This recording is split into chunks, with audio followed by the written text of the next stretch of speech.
Pasangan calon gubernur wakil gubernur Jawa Timur sudah mengambil nomor urut untuk Pilkada Jatim. Paslon Lulu Nur Hamidah Lukmanul Hakim dapat nomor 1, Kofifa Indar Parawansa dan juga Emil Dardak dapat nomor urut 2, dan Tri Risma hari ini Zalul Azhar Asumta dapat nomor urut 3. Bagaimana masing-masing calon ini akan adu gagasan merebut warga Jawa Timur di Pilkada November nanti?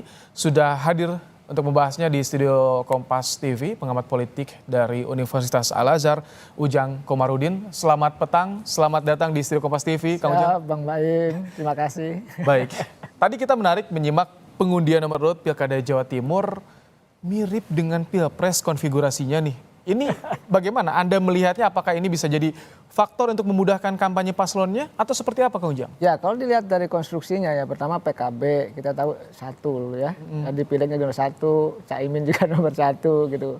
Hopipa yang didukung oleh partai katakanlah Kim ya kan, mayoritas di situ juga nomor 2, Pak Prabowo.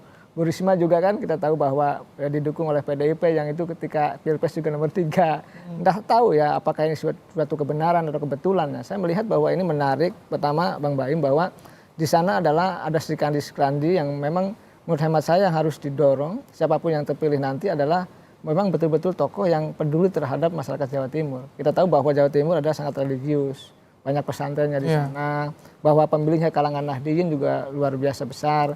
Oleh karena itu ini menurut saya tantangan terbesar adalah bagaimana sebenarnya menciptakan kekuatan kesejahteraan di sana. Nah, kita ini kan musuh kita, Bang Baim, adalah kebodohan dan kemiskinan.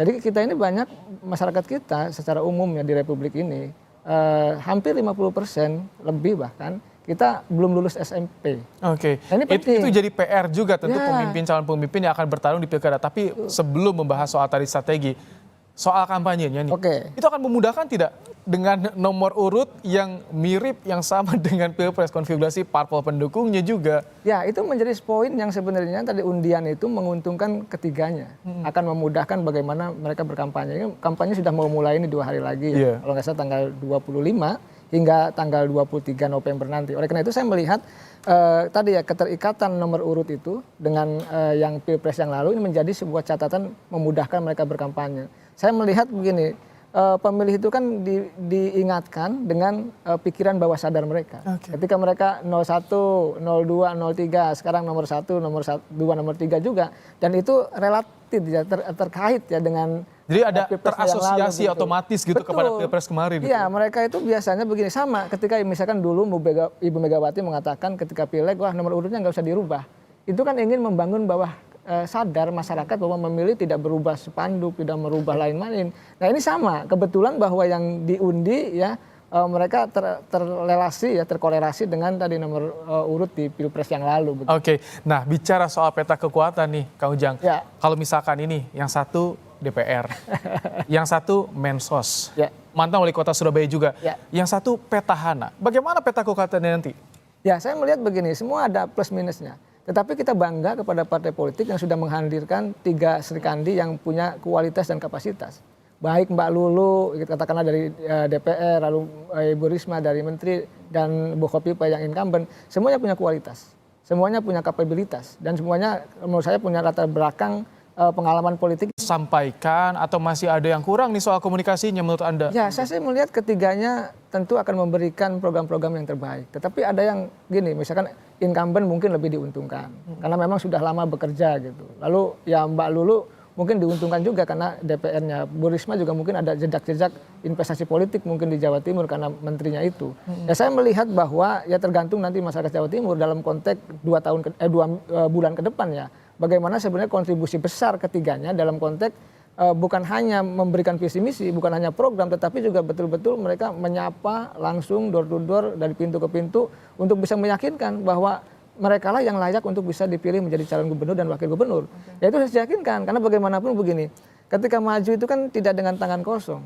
Harus ada jejak investasi politik yang telah dibangun gitu. Lalu juga ada kepedulian yang sudah diberikan. Lalu juga misalkan ada kampanye apa yang harus bisa direalisasikan ke depan. Ini menjadi catatan-catatan menurut hemat saya yang harus dilakukan oleh ketiga kandidat tersebut kalau ingin ya menang di salah satu pasangan itu begitu. Yang jadi magnet di Jawa Timur apa sih? Karena kan selama ini perebutan Nahdliyin, warga Nahdliyin yang disorot nih untuk Pilkada Jawa Timur. Untuk tahun ini bagaimana? Ya, ada memang logika pemilih begini. Kalangan Nahdliyin biasanya memang yang tadi yang rasional dia memilih berdasarkan independensi. Ya ada yang independen memilih ya karena kepentingan pribadi memilih. Tetapi ada juga yang kalau dalam bahasa saya sami'na wa ata'na. Kami mendengar dan kami taat biasanya mengikut keinginan dari Pak Kiainya gitu. Itu kan karena kalangan santri mengikuti itu budaya Nahdliyin yang hari ini masih ada gitu. Kalau Kiainya memilih kandidat A ya santrinya juga kemungkinan A. Tetapi kalau kita lihat konfigurasi yang ada saat ini tadi ada dua kemungkinan. Banyak juga yang independen, yang kalangan Nahdliyin terdidik, yang mereka memilih independen, memilih berdasarkan keyakinannya, rasionalitasnya, visi misinya, gagasannya. Tetapi tidak sedikit juga yang tadi kalangan Nahdliyin yang kelas bawah itu, kalangan santri yang mengikuti apa yang menjadi. Tapi di tiga paslon ini Nahdliyin tersebar di tiga-tiganya ada. Ini yang menarik di perebutannya nih. Betul. Oleh karena itu saya melihat tadi seberapa besar, seberapa banyak intensitas hubungan itu yang dibangun sejak lama dari ketiganya itu.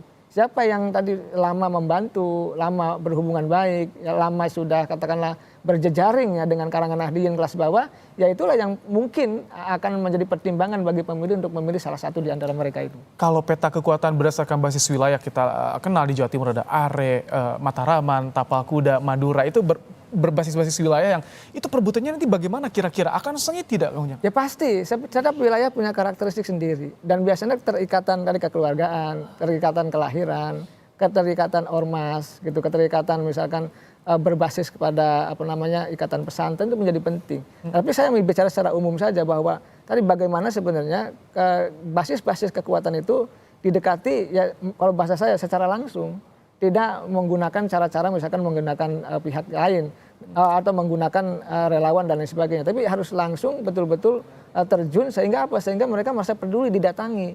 Ini sebenarnya yang menjadi penting dalam catatan pilkada karena mereka kenapa yang datangnya yang mewakili dan sebagainya. Oleh karena itu saya melihat dalam konstruksi peta kekuatan wilayah Jawa Timur itu adalah menurut saya tetap saja daerah manapun harus dikunjungi, harus didatangi dengan waktu yang sempit tersebut. Oke, ada 2 hari menjelang kampanye itu waktunya bagi warga Jawa Timur karena sudah ada nomor urutnya untuk menyerap gagasan, menyerap visi misi program masing-masing calon. Terima kasih Kang Ujang untuk pandangannya di program Kompas Petang sore hari ini. Sama-sama Bang Baim. Dan